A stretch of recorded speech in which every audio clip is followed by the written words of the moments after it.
ঘরে ৩টি বদ অভ্যাস চালু থাকলে কোনো কিছু ঠিক থাকবে না। সবকিছু এলোমেলো হয়ে যাবে। ৮০% লোক জেনে বুঝে এই কুঅভ্যাস ত্যাগ করে না। খুবই ভয়ঙ্কর বিষয় হলো নবী করিম সাল্লাল্লাহু আলাইহি ওয়াসাল্লাম এদের ব্যাপারে বারবার বলেছেন যে সে ধ্বংস হোক, সে ধ্বংস হোক, সে ধ্বংস হোক। আমাদের জানতে হবে সে হতভাগা কারা। এছাড়া নবী করিম সাল্লাল্লাহু আলাইহি ওয়াসাল্লাম ইরশাদ করেন যার মধ্যে এই ৩টি অভ্যাস আছে, আল্লাহ তার জীবনে ৩টি জিনিস নাজিল করেছেন। প্রথমটি হলো ঘরে দারিদ্রতা। বন্ধুরা, ছোট ছোট কিছু আমল, জরুরি জিকির এবং এমন কয়েকটি বদ অভ্যাস সম্পর্কে আজ আলোচনা করব। যে বদ অভ্যাসগুলো ছাড়তে পারলে আল্লাহর কসম আপনি ধনী হয়ে যাবেন। আর যদি ছাড়তে না পারেন তাহলে আপনি বরবাদ হয়ে যাবেন। গতিকে আমল ও জিকির অত্যন্ত গুরুত্বপূর্ণ। তাই একটু সময় ব্যয় করে শেষ পর্যন্ত অবশ্যই শুনবেন। একবার ইমাম আবু দাউদ রাহমাতুল্লাহ আলাইহি একটি ছোট নৌকায় সফরে যাচ্ছিলেন। পাশ দিয়ে একটি বড় নৌকা যাচ্ছিল। সেই বড় নৌকার ছাদে বসা এক ব্যক্তির হাঁচি এলো এবং সে আলহামদুলিল্লাহ বলল। ইমাম আবু দাউদ তখন নৌকার মাঝিকে বললেন নৌকা ঘোরাতে এবং সেই বড় নৌকার কাছে যেতে। তিনি নৌকা ঘুরিয়ে সে বড় নৌকার কাছে আসলেন। বড় নৌকার মানুষ অবাক হয়ে জিজ্ঞেস করল, হুজুর কি হলো? তিনি বললেন, ওই লোকটির হাঁচির উত্তরে ইয়ারহামুকাল্লাহ বলার জন্য আমি এসেছি। নামের ইন্তেকালের পর কেউ একজন তাকে স্বপ্নে দেখে জিজ্ঞেস করেছিলেন, আল্লাহ আপনার সাথে কেমন আচরণ করেছেন?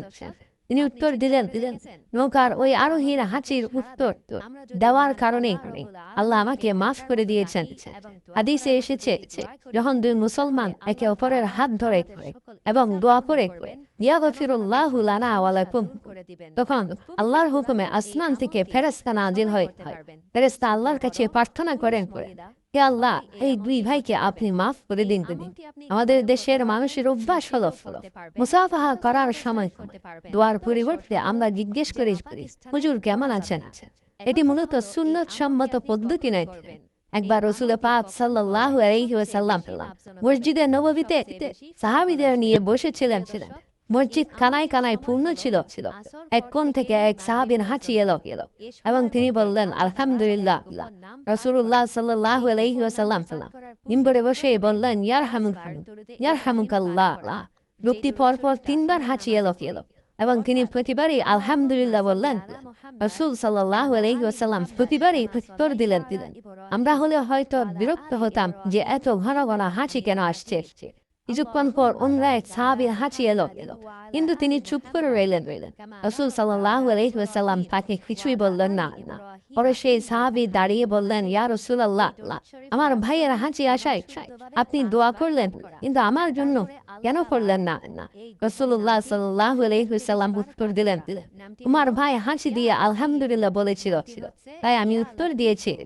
কিন্তু তুমি আলহামদুলিল্লাহ বলনি, তাই আমি ইয়ারহামুকাল্লাহ বলিনি। বুখারী শরীফের হাদিস ও বিভিন্ন বর্ণনা আলোকে এমন 3 প্রকারের লোকের কথা জানা যায় যাদের দোয়া কবুল হয় না। আপনার ঘরে যদি এই 3টি কারণ বিদ্যমান থাকে তবে শত দোয়া করেও লাভ হবে না। সে কারণগুলি হলো, নাম্বার 1, মিথ্যা বলা। যে ব্যক্তি কথায় কথায় মিথ্যা বলে তার কোনো দোয়া আল্লাহর দরবারে পৌঁছায় না। মিথ্যা সব পাপের জননী এবং এটি দোয়া কবুলের পথে বড় অন্তরায় করায়। নাম্বার 2, হারাম খাদ্য গ্রহণ।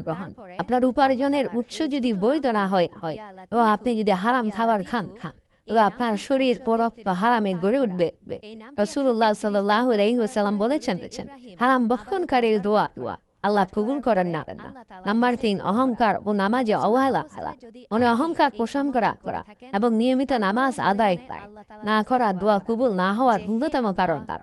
বিশেষ করে যারা লোক দেখানো কাজ করে বা দাম্ভিকতা দেখায় তাদের দোয়া বিফলে যায়। এছাড়া নবী করিম সাল্লাল্লাহু আলাইহি ওয়াসাল্লাম বারবার বলেছেন, ধ্বংস হোক, ধ্বংস হোক, ধ্বংস হোক সে অবাগা। তারা জানেন হযরত আবু হুরায়রা রাদিয়াল্লাহু তাআলা আনহু থেকে বর্ণিত, রাসূলুল্লাহ সাল্লাল্লাহু আলাইহি ওয়াসাল্লাম বলেছেন, তার নাক ধুলায় দূষিত হোক, সে ধ্বংস হোক। তার নাক ধুলায় দূষিত হোক, তার নাক ধুলায় চুলায় ঘুষরিত হল। সাহাবায়ে কেরাম জিজ্ঞেস করলেন, হে আল্লাহ রসুল, সে কে? তিনি বললেন, যে ব্যক্তি তার পিতামাতার একজনকে বা উভয়কে বার্ধক্য অবস্থায় পেল অথচ জান্নাতে প্রবেশ করতে পারল না, অর্থাৎ তাদের সেবা করে জান্নাত ওয়াজিব করলো না। অপর হাদিসে আছে নবী করিম সাল্লাল্লাহু আলাইহি ওয়াসাল্লাম ইরশাদ করেন, ধ্বংস হোক সেই ব্যক্তি যার সামনে নবীজির নাম উচ্চারিত হলো অথচ সে আপনার উপর দুরূদ পড়ল না। নবীজি সাল্লাল্লাহু আলাইহি ওয়াসাল্লাম বললেন, আমিন। এটি তিরমিজি শরীফের হাদিস নাম্বার 3545। আবার আবু দাউদের 4990 নং হাদিসের বর্ণনা রাসূলুল্লাহ সাল্লাল্লাহু আলাইহি ওয়াসাল্লাম বলেছেন, ধ্বংস তার জন্য যে লোক হাসানুর জন্য কথা বলে এবং তাতে সে মিথ্যার আশ্রয় নেয়, তার জন্য ধ্বংস, তার জন্য ধ্বংস। জীবনে শান্তি এবং ঘরে বরকত পেতে চাইলে নিচের 5টি বিষয় মেনে চলা জরুরি। নাম্বার 1, নামাজে যত্নবান হওয়া। বিশেষ করে ফজরের নামাজ কখনো কাজা করবেন না। ফজরের নামাজ দিয়ে দিন শুরু করলে সারাদিন আল্লাহর জিম্মাদারিতে থাকা যায়। নাম্বার 2, সত্য কথা বলা। সর্বদা সত্যের উপর অটল থাকুন। মিথ্যা বর্জন করলে অন্তরে প্রশান্তি আসবে এবং মানুষের কাছে আপনার গ্রহণযোগ্যতা বাড়বে। নাম্বার 3, হালাল উপার্জন। আপনার আয় যেন সবসময় হালাল হয়, সেদিকে কঠোর নজর দিন। অল্প আয়েও যদি হালাল থাকে তবে তাতে অনেক বরকত হয়। নাম্বার 4, হাসি মুখে কথা বলা। পরিবারের সদস্য এবং বাইরের মানুষের সাথে সর্বদা হাসি মুখে কথা বলো। এটি একটি সদকা এবং এতে পারস্পরিক ভালোবাসা বৃদ্ধি পায়। নাম্বার 5, অহংকার ত্যাগ করা। নিজেকে বড় মনে করার মানসিকতা পরিহার করুন। আপনি যতই বিত্তবান বা জ্ঞানী হন না কেন আপনার কাছে আপনার বিনয়ই আসল বিচার্য বিষয়। রাসূলুল্লাহ সাল্লাল্লাহু আলাইহি ওয়াসাল্লাম বলেছেন, হাই এর চেয়ে দামি কোনো শব্দ যদি থাকতো তবে আমার মুখে সেই তাসবিহটি আসতো। সারা দুনিয়ায় যদি তুমি যত আশা করো, কত গাড়ি বা অন্য যা কিছুরই আশা করো না কেন তোমার জীবনের সমস্ত আশার মধ্যে শ্রেষ্ঠ আশা হলো বাকিয়াতুস সালিহাত, বা সেই সব নেক আমল যা মৃত্যুর পর বান্দার সাথে কবরে যাবে। আর তোমার জীবনের সওয়াবগুলোর মধ্যে শ্রেষ্ঠ সওয়াব হলো এই বাকিয়াতুস সালিহাত। সওয়াবের দিক থেকে এটি শ্রেষ্ঠ, আশার দিক থেকে শ্রেষ্ঠ এবং পরকালের পাথর হিসেবে এটি সর্বশ্রেষ্ঠ। যে বন্ধুরা, আল্লাহর কসম, তোমার জিহ্বা এগুলো বলতে যতটুকু দেরি করে তার চেয়েও দ্রুত এর সওয়াব আমল নামায় যুক্ত হয়। রাসূলুল্লাহ সাল্লাল্লাহু আলাইহি ওয়াসাল্লাম বলেছেন, আমি কি তোমাদের এমন একটি আমলের কথা বলবো না যা তোমাদের জন্য সর্বশ্রেষ্ঠ, যা তোমাদের মালিকের কাছে সবচেয়ে পবিত্র এবং যা তোমাদের মর্যাদা সবচেয়ে বেশি উন্নত করে দেয়। এমনকি আল্লাহর রাস্তায় সোনা রূপা খরচ করা বা জিহাদের ময়দানে শত্রুকে হত্যা করা কিংবা নিজে শহীদ হওয়ার চেয়েও দামি আমল এটি। সাহাবায়ে কেরাম বললেন, জি আল্লাহর নবী, অবশ্যই বলুন। তিনি বললেন, তা হলো আল্লাহ তাআলার জিকির। তুমি আল্লাহকে যতটুকু ডাকবে আল্লাহও তোমাকে ততটুকু ডাকবেন।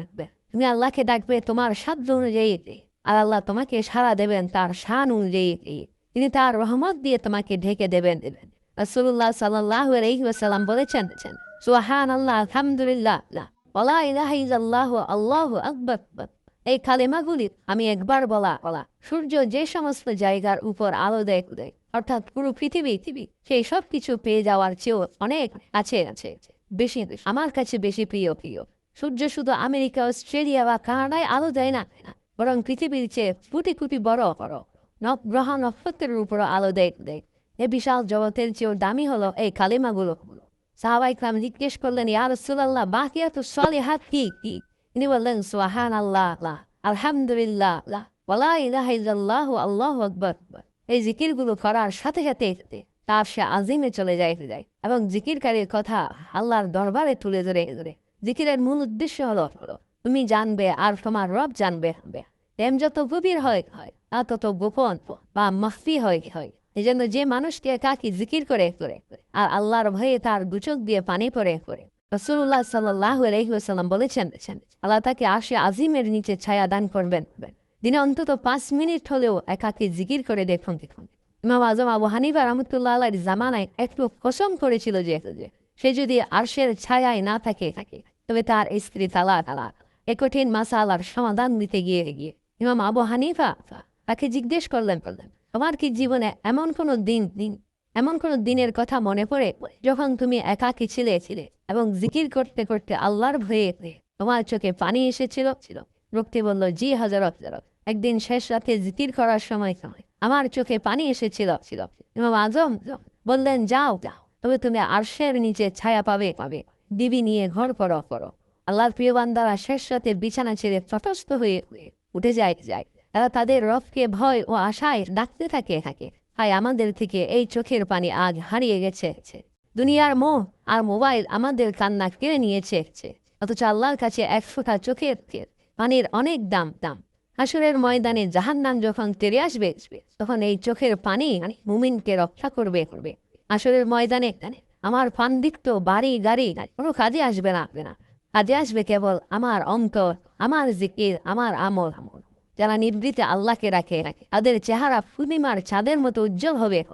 আল্লাহ আমাদের জিকির করার মতো একটি জিহ্বা, শুকর করার মতো একটি হৃদয় এবং কান্নার করার মতো চোখ দান করুন। কালিমায়ে তাইয়্যিবা লা ইলাহা ইল্লাল্লাহ পাঠ করা একটি অত্যন্ত ফজিলতপূর্ণ আমল। কারণ একবার এই কালিমা পাঠ করলে দুনিয়া বারবার জান্নাত পাওয়া যায়। দুনিয়া বরাবর জান্নাত পাওয়া যায়।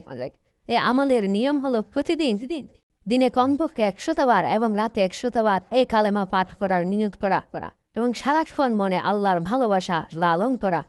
যদি কেউ প্রতিদিন 100 বার কালিমা তাইয়্যিবা পাঠ করে তবে কিয়ামতের ময়দানে মহান আল্লাহ তাকে এমনভাবে তুলবেন যে তার চেহারা পূর্ণিমার চাঁদের মতো উজ্জ্বল হবে।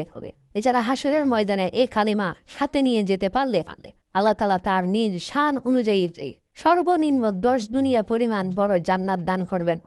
মানুষের উচিত এই কালেমাকে 24 ঘন্টা অন্তরে গেঁথে রাখা এবং যতক্ষণ নিঃশ্বাস আছে ততক্ষণ জবানে এবং দিলে এই জিকির জারি রাখা। কারণ এই দুনিয়া হলো জান্নাত কেনাবেচার বাজার, যেখানে নিজের জান ও মাল আল্লাহর কাছে বিক্রির বিনিময়ে জান্নাত কেনা যায়। অন্তরে আল্লাহ ছাড়া অন্য কোনো বাতিল মাবুদ বা হারাম প্রেম রাখা যাবে না। বরং সর্বক্ষণ শুধু আল্লাহর স্মরণ হৃদয়ে ধরে রাখতে হবে। জান্নাত হলো মানুষের আসল বাড়ি, আর দুনিয়া হলো সেই বাড়ি সওদা করার বাজার। তাই এখান থেকে নেক আমল ও জিকিরের মাধ্যমে জান্নাত কিনে নিতে হবে। মনে রাখবেন, আল্লাহর কাছে ডিগ্রির কোনো দাম নেই। আল্লাহ দেখেন কেবল আমাদের অন্তর আর আমল। কবরে বা হাসরে কেউ জিজ্ঞেস করবে না তুমি কোন দলে বা কোন সিলসিলার লোক ছিলে। কেবল জিজ্ঞেস করা হবে তোমার রবের সাথে সম্পর্ক কেমন ছিল। তোমার নবীর সুন্নাহর সাথে তোমার জীবন কতটা মিলেছিল। রবের কাছে বক্তা, খতিব বা পীরের চেয়ে সেই দামি যে হুকুমের উপর কায়েম থাকে এবং যার অন্তরে আল্লাহর ভালোবাসা থাকে।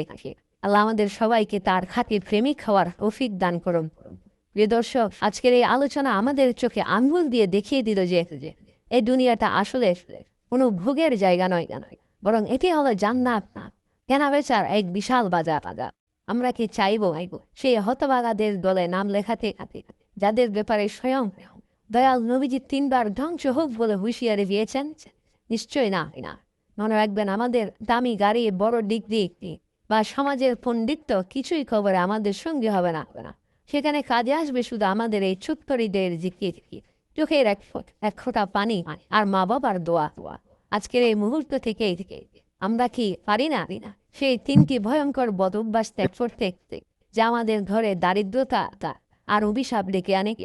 চলুন আজ থেকে নিয়ত করি দিনে এবং রাতে অন্তত 100 বার করে সেই মহিমান্বিত কালেমা লা ইলাহা ইল্লাল্লাহ পাঠ করা, যা আমাদের চেহারাকে কিয়ামতের দিন পূর্ণিমার চাঁদের মতো উজ্জ্বল করে দিবে। আজকের এই ভিডিওটি যদি আপনার হৃদয়ে বিন্দু মাত্র নাড়া দিয়ে থাকে তবে ভিডিওটিতে একটি লাইক দিয়ে আমাদের উৎসাহিত করুন। আপনার একটি শেয়ার হতে পারে অন্য কোনো ভাইয়ের হেদায়েতের উসিলা আর সওয়াবের জারিয়ার মাধ্যম। আপনি আজ থেকে কোন আমলটি শুরু করার শপথ নিলেন তা আমাদের কমেন্ট করে অবশ্যই জানান। আল্লাহ আমাদের সবাইকে তার খাঁটি প্রেমিক হওয়ার এবং নবীর সুন্নাহ অনুযায়ী জীবন গড়ার তৌফিক দান করুন। আমিন।